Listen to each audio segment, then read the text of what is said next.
안녕하세요. 늘 다른 분들의 사연을 듣기만 하다가 저의 사연도 이렇게 여러분들에게 들려드리게 되어 기쁜 마음입니다. 물론 유쾌한 사연은 아니지만요. 저는 5살 아들 하나 키우며 결혼 생활 7년째인 주부예요. 가정적이고 자상한 남편 덕에 저를 힘들게 했던 시가 식구들과 절연하고 지내고 있습니다. 아이가 유치원 막 입학했을 무렵에 절연했으니 이제 만 2년이 되어가네요. 몰랐던 시댁 식구들의 음흉한 속내를 결혼 5년 만에 알게 되고 나서 오만정이 다 떨어졌다 할까요? 결혼 5년 만에 친정 아빠까지 돌아가시고 나서 저를 많이 생각해 주시는 듯 했던 시어머니는 사실 저를 딸처럼 생각한 것이 아니라 받아먹을 콩고물이 있는 대상으로 여겼다는 사실을 알게 되니 굳이 가족의 연을 이어가고 싶지 않았습니다. 남편이 전적으로 제 편을 들어주고 바람막이가 되어준 덕이 가장 크다고 생각하고 있어요. 저 혼자 연을 끊고 살겠다고 해도 쉽지 않은 일이니까요. 지금도 참 고마운 게 남편은 명절이나 어버이날 같은 부모를 챙겨야 하는 날이 돌아오면 꼭 이렇게 말을 먼저 꺼냅니다. 이번 어버이날에는 당신 부모님 뵈러 낙골당 갔다가 맛있는 거 먹고 들어오자. 날씨도 좋으니까 우리 정우 데리고 나들이도 갈까? 당신은 어때? 나야 좋지만 당신 정말 어머니 안 챙겨도 마음 쓰이지 않겠어? 나 때문에 일부러 그럴 필요 없고 당신이라도 집에 다녀오는 건 어때? 무슨 소리야? 전혀 그런 거 없으니 걱정하지 마. 내가 마음 푸는 거 보이면 어머니나 내 동생 입대다 하고 득달같이 달려들 텐데 내가 그걸 두고 보라고? 내가 되면 내가 알아서 정리할 거야. 당신은 우리 정우랑 우리 가족끼리 행복하게 살 일만 고민해. 며느리분들이라면 아실 겁니다. 시댁이 마냥 좋고 편한 곳이 아니라는 걸요. 물론 저도 그랬어요. 하지만 아무리 불편한 시댁이라 해도 내 남편의 가족인데 연을 끊는다는 건 진지하게 고민하고 살지는 않았습니다. 결혼했을 때만 해도 시어머니가 저를 함부로 대하지는 않았습니다. 그냥 다른 집들과 다를 바 없었어요. 저는 친정엄마가 일찍 돌아가셔서 안 계시는데요. 시어머니는 엄마가 안 계셔서 제가 결혼 준비할 때 어려운 게 많겠다며 안쓰러워 하셨습니다. 결혼할 때도 딱히 양가 부딪히는 거 없이 순탄했습니다. 딱 한 번 어머니가 서운한 기색을 보이셨던 적이 있긴 한데 결혼 전 예물 예단 문제를 상의할 때였습니다. 원래 다들 결혼을 준비하면서 예물 예단 때문에 많이 다툰다고 하죠. 연애할 때부터 우리 둘은 결혼 얘기가 나오면 예물 예단은 하지 않았으면 좋겠다. 그렇게 말버릇처럼 말을 하며 연애를 했습니다. 하지만 막상 결혼 준비를 시작하니 시어머니께서는 당연히 받아야 되는 것처럼 말씀하셨습니다. 예, 혹시 너 친정아버지하고 예단은 상의해봤니? 우리 집도 이번 혼사가 처음이다 보니 뭘 어째야 하는 건지 도통 모르겠더라. 자식 장가보내 친구한테 물어보니 뭐 요즘에는 현금으로 한다고 하네. 상견례 전에 대충은 논의해야 할까 싶은데 생각한 게 혹시 있니? 남편과 사전에 의논한 것 때문에 잠시 대답을 망설이고 있는 사이 남편이 저 대신 어머니에게 말씀드렸습니다. 엄마, 제 얘기 기분 나쁘다 생각하지 마시고 들어주세요. 엄마도 저 힘들게 키우셨겠지만 이 친구도 장인 장모님이 그냥 키우지 않았다는 거 아시죠? 무남동녀 외동딸 얼마나 애지중지 키우셨겠어요. 귀하게 키워서 남의 집 시집 보내는 건데 뭐 대단하게 받으려고 하지 않으셨으면 해요. 저도 집을 턱하니 해가는 것도 아닌데 부담 주고 싶지 않아서요. 어머, 누가 들으면 내가 뭐 며느리에게 대단한 혼수 바라는 시어머니인 줄 알겠다. 나도 아들 그냥 키운 거 아니야. 누구처럼 예단 목록을 주겠다는 게 아니라 그래도 양가 모두 개혼이니까 격식은 갖추자는 거지. 혜진아, 너 혹시 내가 이런 말 한다고 기분 나쁜 건 아니지? 네가 친정엄마가 안 계시니까 혹시 네 아버지가 모르시는 게 아닌가 해서 물어본 거야. 아, 그럼요, 어머니. 충분히 말씀하실 수 있는 문제예요. 제가 생각이 짧았나 봐요. 제가 아빠랑 논의해보고 다시 말씀드리는 게 나을 것 같아요. 그래. 내 말 뜻을 잘 이해해주니 고맙구나. 친정아버지랑 상의해보고 우리 나중에 다시 얘기해보자. 솔직히 말해, 내 입장에서 나도 아들 너한테 주는 거 아니겠니? 하나 있는 아들놈 장가가는데 아무것도 안 하면 서운할 것 같아서 그래. 친척들 보는 눈도 있고 말이다. 다들 부잣집에 장가가는 줄 알고 얼마나 기대를 많이 하는지 내 돈을 보태서 해야 할 판이지 뭐니. 저는 결혼 준비하면서 양가 집안에 손 벌리지 말자고, 서로 부모님께 부담이 되지 말자고, 있는 돈으로 빚 안 지고 시골리고 그렇게 사는 게 맞다고 생각했습니다. 하지만 아들 가진 어머님 입장에선 그럴 수도 있다고 납득이 가더라고요. 집에 와서 친정아빠에게 얘기했는데 인사치레로 조금이라도 해야 되지 않겠냐며 그리 기분 나쁜 기색 없이 말씀하시더군요. 사실 아빠는 저 시집 보내면서 여건만 되면 남부럽지 않게 해주고 싶으셨다고 하시더라고요. 아들 가진 집에서는 그리 말할 수도 있지. 아빠는 너 시집 보내게 되면 아주 그럴듯하게 다 해주고 싶었어. 근데 니들이 부모 도움 안 받겠다 굳고 마다하니 도와달라는 것만 해주려고 한 거지. 이서방 집도 그리 넉넉하지 않다며? 이서방이 돈이 충분치 않다고 하길래 혹여 기분 상하실까봐 남자 쪽에 맞춰서 하려고 한 건데 정 그렇게 서운하시다고 하면 딱 기본만 하자. 그래야 나중에 시집가서 너 말 안 나오는 거야. 글쎄, 어머니 말이 이해는 가지만 솔직히 서운하긴 해. 우리 힘으로 한다니까 정말 보태주는 거 하나도 없으시단 말이야. 근데 무슨 예단까지 바라셔? 그럼 나도 예물 해달라고 해야겠다. 아무튼 어지간하면 시어머니가 하자는 대로 맞춰드려. 보태주는 건 없어도 자식들한테 기대지도 않으니 그것만 해도 어디냐. 금전적으로 자식들한테 손 벌리지만 않아도 좋은 부모라잖아. 아빠가 볼 때는 네 시어머니 너무한 수준은 아니야. 아빠는 우리 시어머니 정도면 상식 없는 수준은 아니라면서 원하는 대로 해주자고 하셨습니다. 하지만 솔직히 시댁 도움 없이 결혼하면서 예단을 먼저 얘기하셨다는 게 내심 속상하긴 했습니다. 결혼 전만 해도 남편이 직장이 대기업도 아니고 돈을 잘 버는 것도 아니었어요. 저 만나기 전까지 좋은 회사를 찾지 못하고 방황하며 자잘자잘하게 일하다가 저 만나서 데이터 회사에 입사하고 결혼할 무렵 겨우 자리 잡으려고 하고 있었고요. 그러니 모은 돈은 수중에 겨우 몇 천만 원 뿐이었습니다. 그 동네 어지간한 전세거리 얻을 정도의 돈도 없었어요.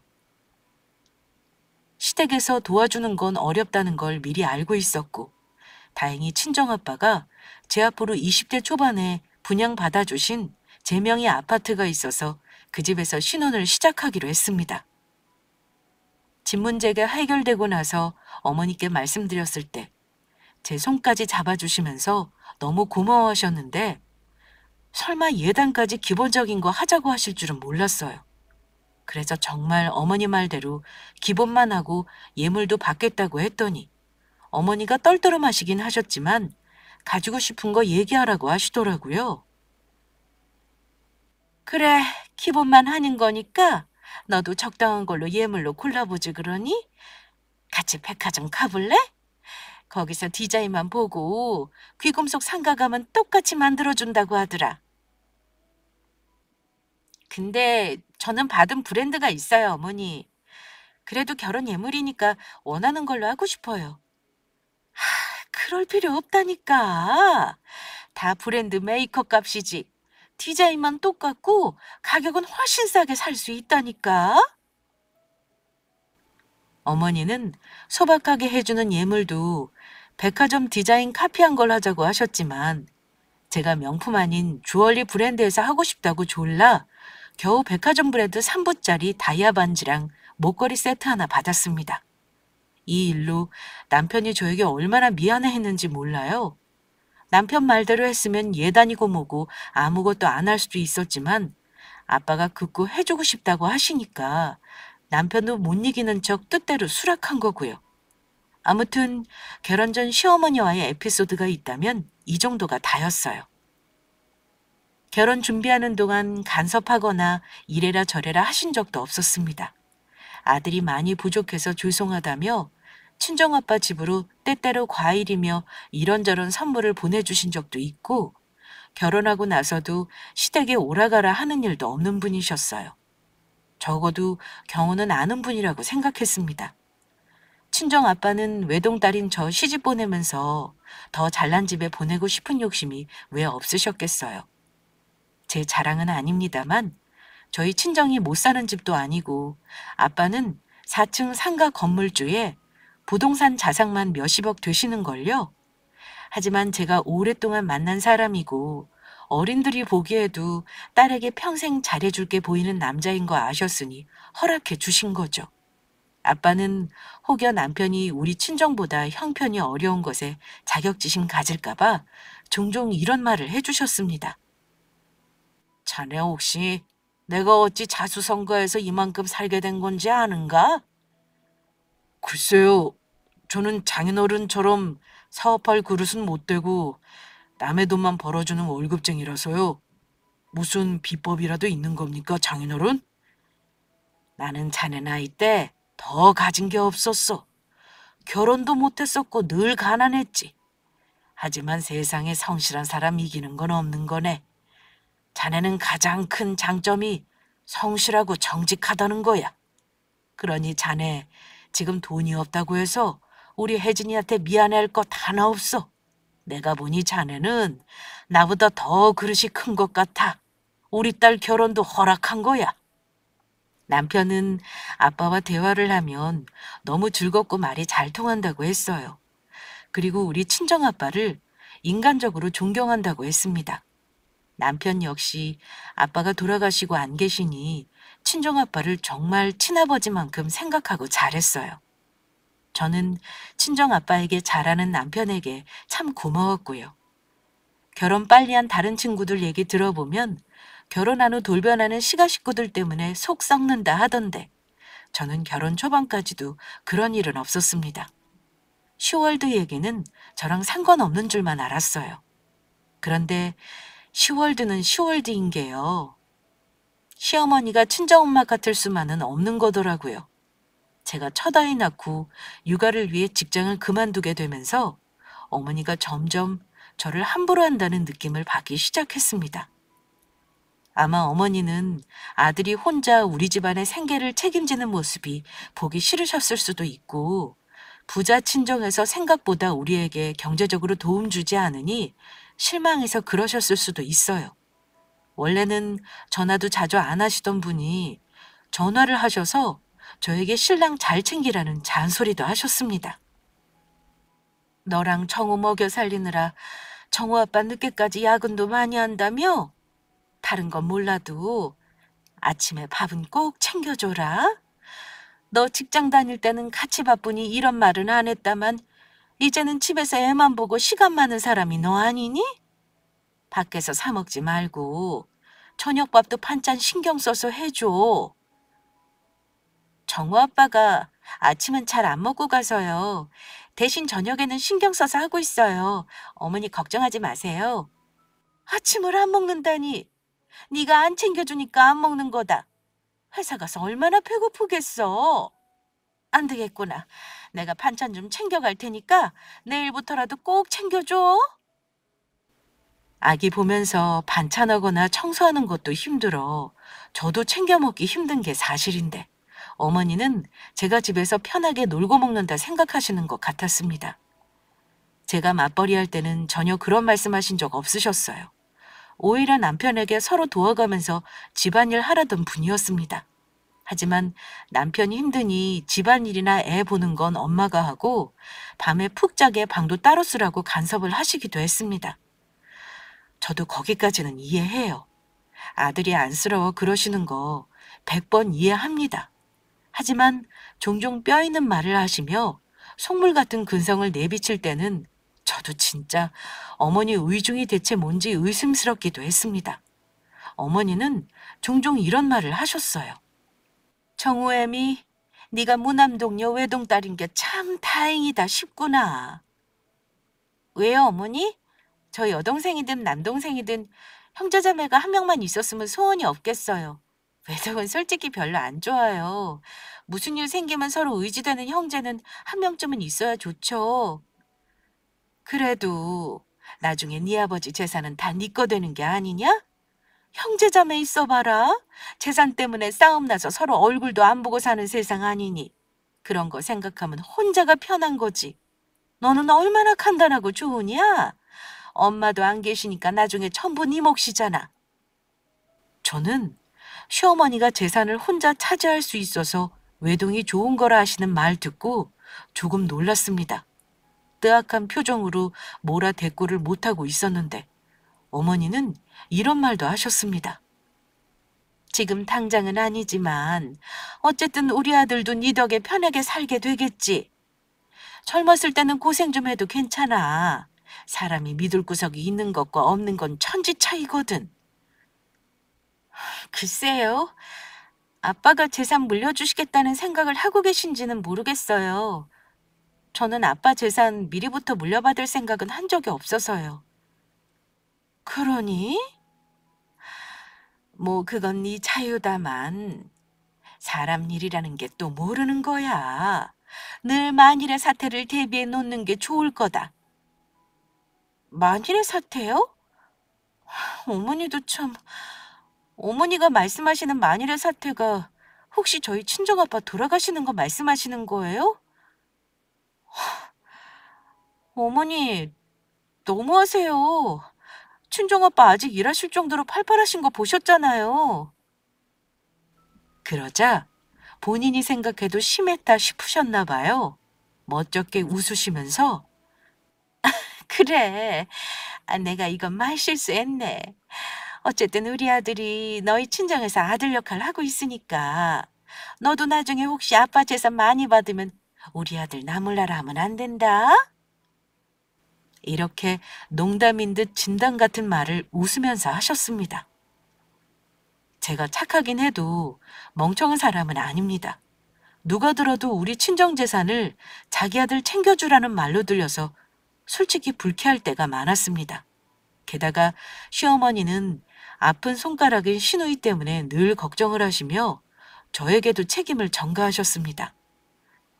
어느 집이나 걱정거리 하나씩은 있는 법인 거 아시죠? 결혼하고 보니 시댁에서는 남편보다 2살 어린 그 당시 31살 시누이가 문제였어요. 시누이는 아주 어린 나이에 시집을 갔다가 아이 없이 이혼한 전력이 있는데 30이 넘도록 직장을 못 잡고 단기로 하는 알바만 전전하고 있었거든요. 어머니는 종종 시누이 때문에 속상함을 저에게 토로하곤 했습니다. 시누이와 저는 1살 차이로 제가 언니이지만 성격이 별로 맞지 않아 그리 가깝게 지내지는 않았어요. 시누이도 저를 살갑게 대하지 않았고요. 하지만 어머니는 늘 형제자매가 없는 저에게 시누이를 동생이라 생각해달라며 챙겨달라고 하셨습니다. 그나저나 우리 토이가 문제야. 30이 넘도록 변변한 직장 없이 저러고 있으니 볼 때마다 속이 터지니 어쩌면 좋으니. 저 성격에 남자를 만나도 오래가지도 못할 거야. 내 딸이지만 재혼해서 남의 집 아들 망치는 것 같아 나도 차마 시집가라는 말을 못하겠구나. 아가씨 나이가 30이 넘었잖아요. 이제는 어머니도 신경 끄시고 아가씨가 알아서 해야죠. 캥거루처럼 어머니가 평생 품고 사실 거 아니면요. 너희들이 나중에 도희 좀 잘 챙겨주고 그래. 니들은 가정도 있고 집도 있고 부족한 거 없지만 우리 딸은 저러고 나이 먹을 것 같아서 그래. 하나뿐인 오빠 내외가 잘 안 챙겨주면 누가 챙겨주겠니? 솔직히 말해 시누이를 망친 건 어머니였어요. 아들은 돌아가신 아버지 대신으로 생각하면서 딸은 영원히 보호해줘야 하는 대상으로 보시는 건지 어머니의 과잉보호와 육아 방식 탓에 완전 천상천하 유아독존의 성격이었습니다. 그러니 제멋대로 결혼하고 이혼까지 자기 마음대로 한 거고요. 시누이는 말도 그다지 예쁘게 하는 스타일이 아니어서 저랑 대화하면 늘 부하가 치밀어 오를 때가 많았습니다. 시어머니가 저에게 잔소리를 간혹 하실 때 옆에서 거들기도 했고요. 언니, 결혼하고 나서 오빠가 우리 엄마 너무 안 챙기는 거 아니에요? 예전에는 안 그러더니 자기 애랑 언니만 챙기는 것 같아요. 오빠가 무신경하면 언니라도 좀 우리 엄마 잘 챙겨주세요. 언니는 친정엄마도 없으니까 우리 엄마를 친정엄마라고 생각하면 되겠네요. 그렇죠? 정우 아빠가 요즘 바쁘긴 한데 제가 어머니께 하루 걸러 전화도 드리고 있고 지난주에도 얼굴 뵙고 왔는걸요. 제가 알아서 할게요. 저는 친정엄마한테도 살갑게 굴었던 딸이 아니라서요.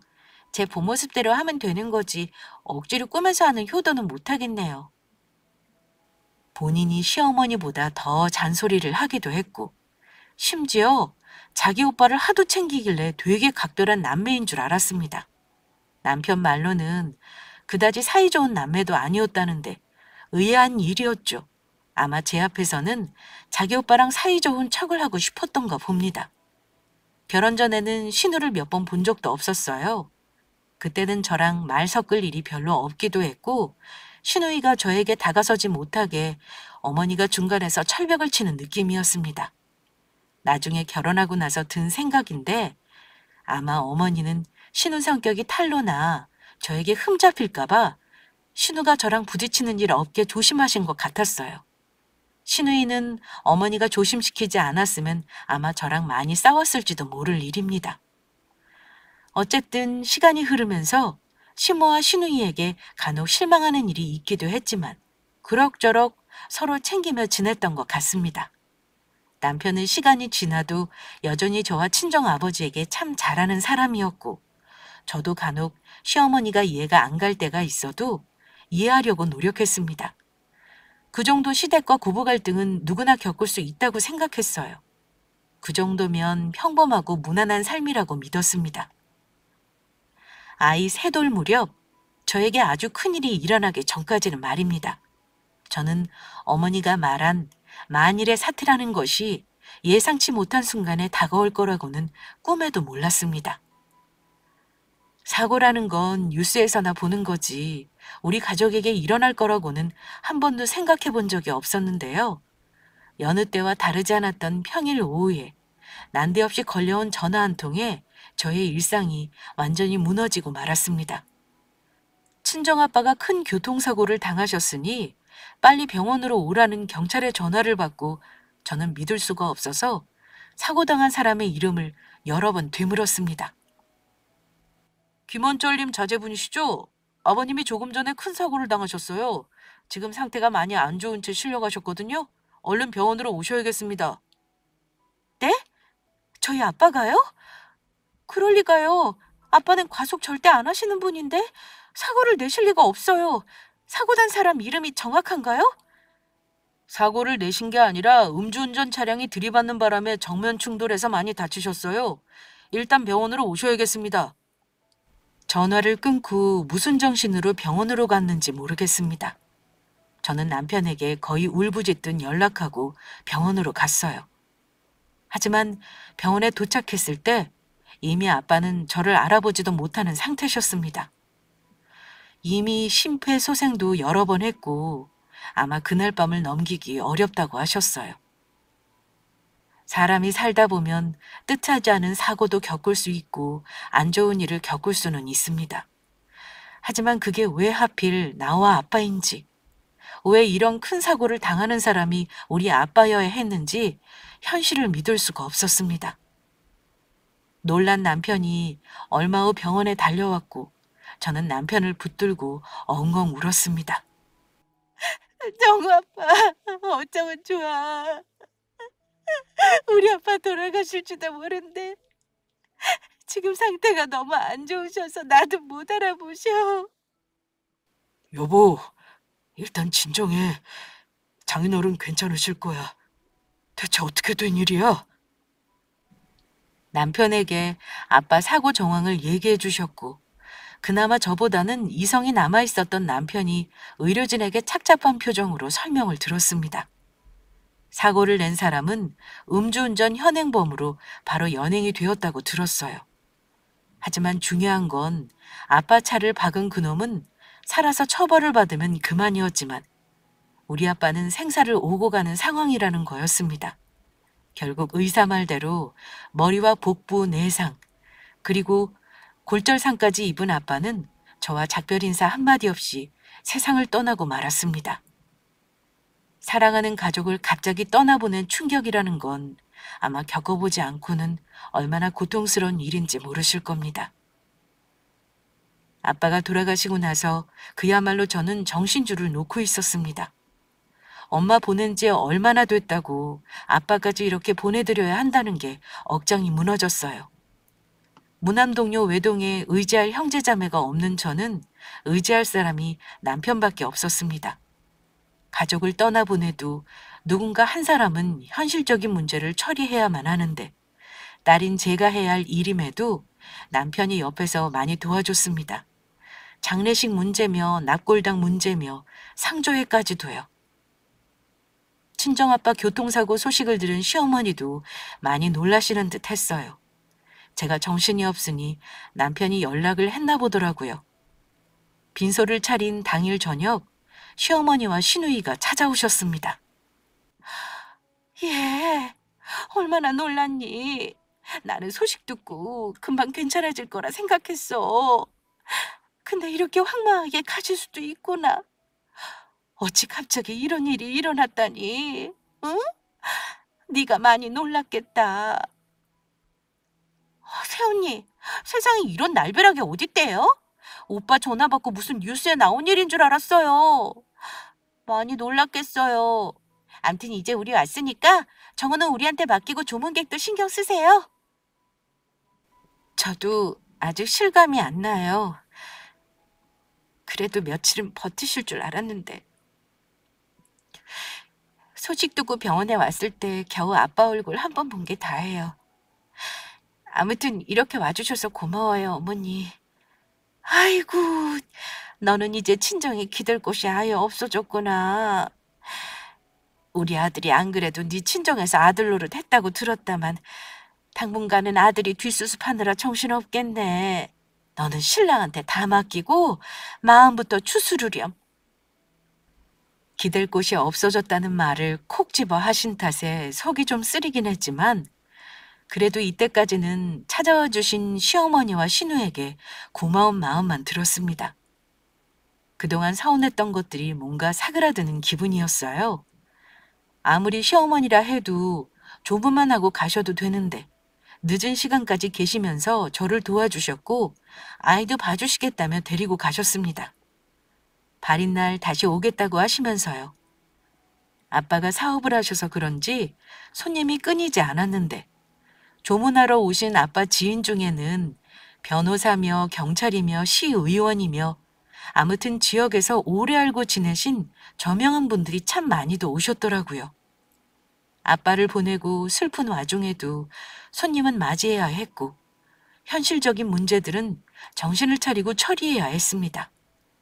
아빠 지인들과 저의 지인들, 그리고 남편의 지인들까지 발인 하루 전날 저녁에 시가 식구들이 또 한 번 장례식장에 오셨더라고요. 예, 청우 엄마. 네 소식을 전했더니 한 번 오시겠다 내가 오늘 가자고 했어. 어쭈 오늘은 손님이 많이 없구나? 네, 이제 오실 만한 분들은 다 왔다 가신 것 같아요. 내일 아침 일찍 장지로 가기로 했어요. 어머니도 오늘 늦게까지 계실 필요 없어요. 오늘까지 와주셔서 감사해요. 가족인데 당연히 와야지. 자꾸 올 필요 없다고 하면 내가 서운해? 오늘은 너한테 미리 얘기할 것도 있고 해서 온 거니까 이따 손님들 다 빠지거든 잠깐 얼굴 좀 보자. 어머니가 할 말이 있다는 말을 하시며 신우와 눈짓을 할 때 알았어야 하는데 그들이 무슨 꿍꿍이로 아빠 장례식에 왔는지 말입니다. 저는 어머니가 하실 말이라는 게 대단치 않은 일인 줄만 알았습니다. 아빠 손님들이 몇몇 안 남았을 시간에 저는 남편과 식사를 마친 후 시어머니가 앉아있는 자리로 갔습니다. 어머니는 시누이와 사뭇 진지한 표정으로 대화를 나누고 있었어요. 어머니, 지금부터는 손님이 많이 없어서 괜찮을 것 같아요. 무슨 말씀이신지 정우 아빠랑 같이 들을게요. 뭐 나쁜 일 있는 건 아니신 거죠? 혹여 친정아빠 돌아가신 것도 모자라 시어머니에게 무슨 안 좋은 일이 있나 싶어 괜스레 걱정이 되더라고요. 나쁜 일이 초상 치르는 것보다 더한 게 있겠니? 그런 거 아니다. 중요한 얘기를 네 친정아빠 장례 끝나기 전에 해야 너도 준비를 할 것 같아서 마음먹고 하는 거야. 지금부터 엄마가 하는 말 잘 들어. 어머니, 우리 집사람 지금 실없는 거 아시면서 꼭 지금 얘기를 해야겠어요? 무슨 말인지 모르겠지만 나중에 장례 끝나고 하시자고요. 남편은 중요한 얘기가 아니면 나중에 하자고 했지만 옆에서 시누이도 어머니를 거들었습니다. 오빠 모르면 좀 가만히 있어. 우리 집에 중요한 문제란 말이야. 오빠만 믿고 있다가는 도저히 안 될 것 같으니까 엄마가 어렵게 결심한 거라고 방해하지 말고 좀 있어줄래? 여보, 아가씨 저 괜찮으니까 두 사람 싸우지 말아요. 어머니 하실 말씀이 뭔지 지금 얘기해 주시겠어요?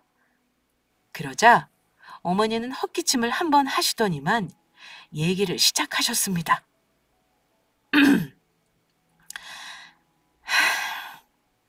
참 안 된 일이다만 네 아빠도 돌아가셨으니 너는 이제 챙겨야 할 친정이 없는 거나 마찬가지 아니니? 엄마는 이제 너를 며느리가 아니라 큰딸로 생각하고 싶어. 그래서 하는 말이니 오해 말고 들어라. 무슨 말이 하고 싶어 이렇게 뜸을 들이나 했는데요. 어머니가 비장한 표정으로 이러시더군요. 네 친정아빠 재산 정리는 장례 마치는 대로 할 거지? 실은 네 아버지 상가 건물 말이야. 이제 어차피 너한테 명의 이전할 거 아니니? 갑자기 아빠가 생전에 월세 받으시던 상가 건물을 얘기하시는데 뭔가 느낌이 안 좋더라고요. 네, 당장은 못하고요. 아빠 장례 마무리하고 차근차근 할 건데요. 상가 건물은 왜 물으세요? 그 상가 1층 모퉁이 자리 가게 있지? 그거 좀 비워다오. 우리 도희가 거기서 장사를 하고 싶다는구나? 네? 1층 상가를요? 아니, 어머님, 지금 공실이 난 상가도 아니고요. 다른 사람이 새 들어있는데 그 자리를 왜 달라고 하세요? 그리고 어머니, 그 자리 월세 비싸요. 무슨 가게 하시려는지 모르겠는데 200만 원 월세 내고 아가씨가 무슨 장사를 한다 그러세요? 난데없이 아빠 소유 1층 상가를 내놓으라길래 저는 헛웃음이 나오기까지 했습니다. 대체 우리 아빠 건물 상가 달라는 소리를 장례식장까지 와서 이렇게 분위기까지 잡아가며 해야 했을까요? 우리 도희가 왜 장사를 못하니? 얘가 이래봬도 온갖 아르바이트 못해본 게 없는 애야. 너보다도 사업에 소질 있는 애니까 일단 가게 자리만 타오. 그럼 나머지는 알아서 하마. 그리고 월세라니. 너는 네 신우한테 설마 월세를 받겠다는 거야? 언니, 엄마가 말하니까 난 안 끼어들려고 했는데 안 끼어들 수가 없게 만드네.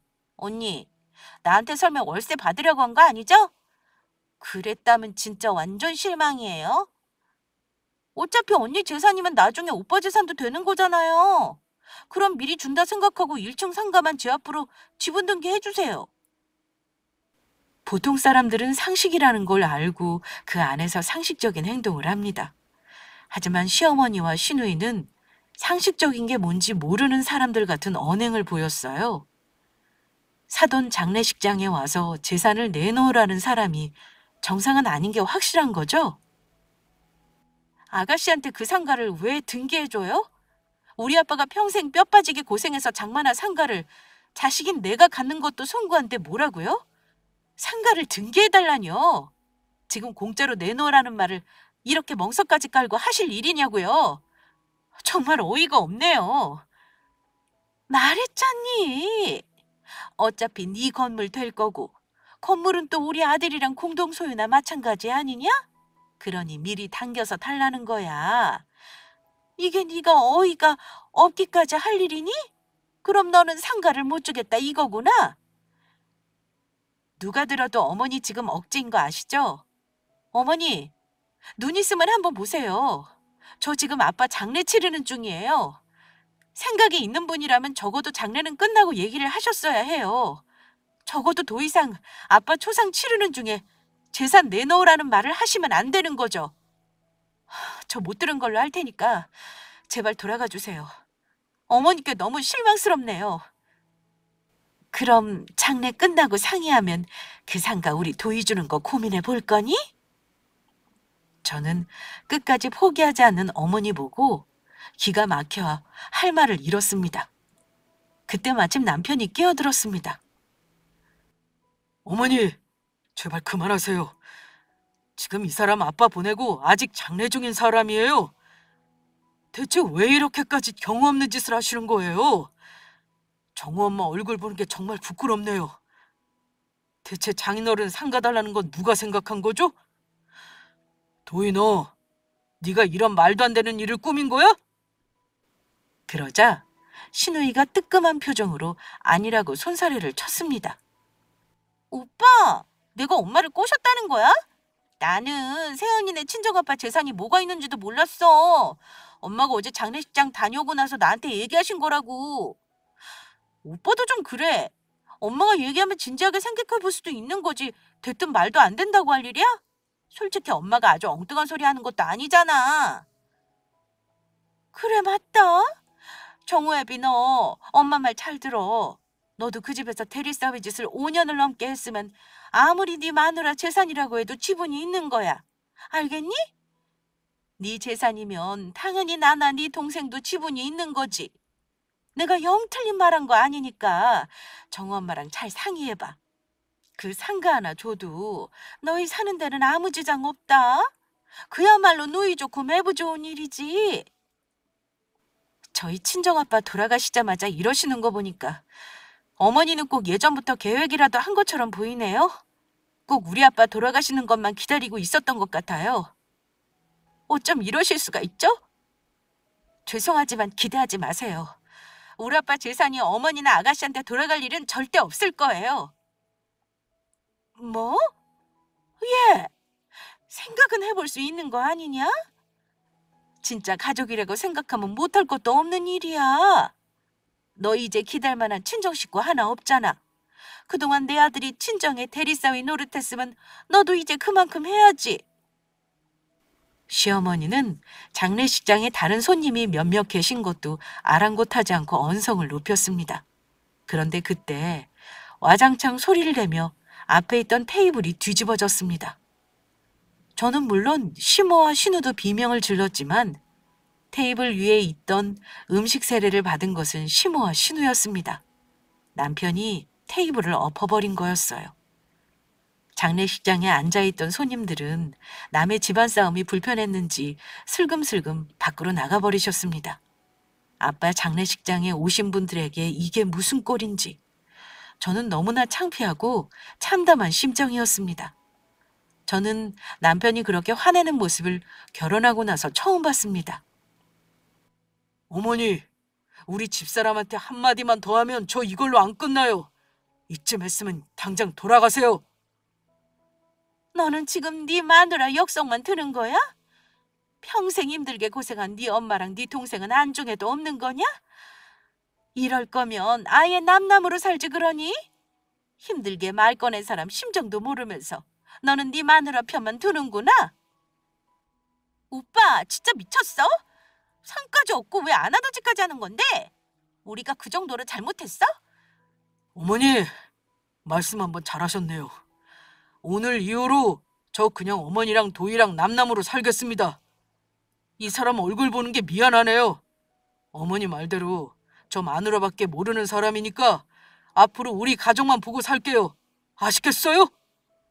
남편이 시댁과 절연하겠다고 선언하자 어머니는 당신 입으로 먼저 남남으로 살자는 말을 뱉어놓고도 막상 아들이 절연을 선언하자 충격을 받은 듯한 얼굴이었습니다. 뭐? 너 정말 엄마를 모른 척하겠다 이거야? 네 마누라 설득은 안 하겠다 이 말이니? 말이 되는 소리라야 설득을 하죠. 어머니 같으면 가지고 있는 아파트를 공짜로 며느리한테 줄 수 있어요? 절대 못 하실걸요? 어머니가 방금 우리 집사람한테 한 행동이 강도짓이라는 거 알아두세요. 더는 할 말 없으니 돌아가세요. 신우이는 생각보다 세게 나오는 자기 오빠를 이길 수 없다고 생각했는지 매서운 눈으로 저를 노려보며 옷에 묻은 음식을 추스르더군요. 그래, 좋아. 어디 오빠 마음대로 해봐. 나랑 엄마 무시하고 얼마나 잘 사나 보자. 엄마, 그만 가자. 오빠가 이제 모른 척 살자고 하잖아. 글러먹었으니까 포기하고 가자. 신우이는 주저앉아 있는 어머니를 억지로 일으켜 데리고 나갔습니다. 시모와 신우가 완전히 사라지고 나서 울음이 터지고 말았습니다. 남편은 미안하다는 말만 반복하며 저에게 사과했는데요. 절연 선언까지 한 남편이 고맙기도 했지만 그래도 가족인데 안 보고 산다고 하는 마음이 불편할 것 같아 걱정이 되었습니다. 여보, 정말 미안하다. 우리 어머니가 이런 요구를 하실 거라곤 정말 예상 못했어. 장례도 안 끝났는데 못 볼 걸 보게 해서 미안해. 앞으로 우리 엄마랑 도희는 얼굴 안 보고 살 거니까 당신 아무 걱정하지 말고 내가 하자는 대로만 해. 남편이 이렇게 말해주니 저도 차츰 마음을 진정할 수 있었고 이튿날 아빠의 장례식을 잘 마무리할 수 있었습니다. 아빠를 보낸 것도 실감이 안 났고 사망신고를 하면서도 현실감이 없더라고요. 그만큼 갑작스런 일이었지만 충분히 슬퍼하는 시간을 가진 지금은 아빠를 추억할 수 있게 되었습니다. 저는 아빠가 평생 마련하신 재산을 상속받은 덕에 너무 감사하게도 앞으로 일은 안 하고 살아도 될 것 같아요. 아이 육아 열심히 하고 남들에게도 베풀고 봉사하며 살고 싶은 게 제 꿈입니다. 아빠 장례식 이후 저는 시모는 물론 신우이와도 아예 연락을 끊었습니다. 벌써 절연한 지 2년이 다 되어가고 있어요. 남편도 화가 많이 나서 안 보고 살겠다고 한 거라 아직도 자기 가족과 연락하고 싶지 않아 합니다. 흔히 하는 말로 내가 어려운 일을 당했을 때 주변 사람이 누가 있는지 보면 내 사람인지 아닌지 알게 된다고 하죠. 친정아빠가 돌아가시고 나서 바로 재산에 눈독을 들인 게 시모의 속마음이라고 생각하니 참 마음이 아프고 씁쓸하더군요. 중요한 건 지금은 모든 갈등이 해소되었고 안정된 가정생활을 하고 있다는 거예요. 끝까지 제 편을 들어주고 저의 입장을 대변해준 남편에게 이번 기회를 통해 다시 한번 고맙다는 말을 전하고 싶네요. 시댁과 절연한 저의 사연은 여기서 마무리하겠습니다. 감사합니다.